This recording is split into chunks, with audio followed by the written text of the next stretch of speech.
Oiseau. Je travaille depuis plus de 40 ans dans le cinéma, l'événementiel surtout. Voilà, donc j'ai pendant 35 ans, j'étais à l'origine avec 3 autres amis de la création du Festival international du film fantastique de Bruxelles, le dénommé BIF. Le festival, ça nous connaît. Tiens, qu'est-ce qu'il en est du cinéma japonais? C'est quelque chose qu'on aime bien, le cinéma japonais. Plein de gens nous ont dit d'ailleurs. La culture en soi du cinéma japonaise est vraiment au top, est fascinante, est enrichissante. Et ça fait longtemps qu'on ne voit plus de films japonais sur les écrans, ni dans les festivals, un petit peu au BIF, parce qu'on présentait, mais c'était cerné, concentré sur les films d'horreur, science-fiction, thriller, etc. Et donc on dit voilà, il y a un manque, on va combler ce manque. Le festival se déroulera en soi, si tu veux, du 17 septembre au 24 septembre. Alors du 17 au 19 inclus, se déroulera la première partie qui est consacrée à des films en avant-première, qui ont au grand maximum 2 ans d'âge, avec certains films d'ailleurs en première européenne.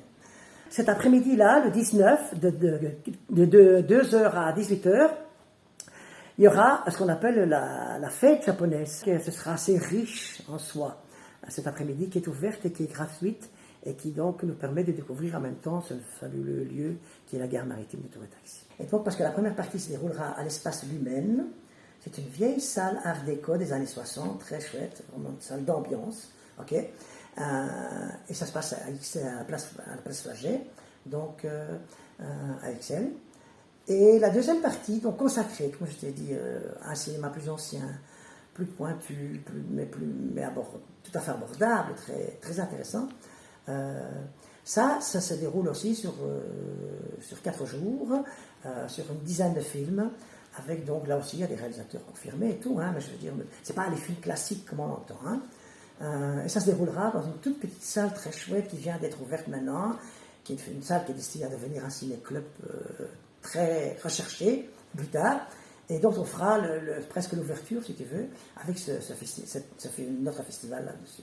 Et ça se déroulera au Tour-et-Taxi, donc un lieu bien connu, dans la nouvelle gare maritime qu'ils ont construite. Et donc il y a cette petite salle vraiment top. Il n'y a pas beaucoup de place, donc il ne faudra pas traîner pour effectivement prendre cette place en ligne. Informez-vous, et on informera tout le monde.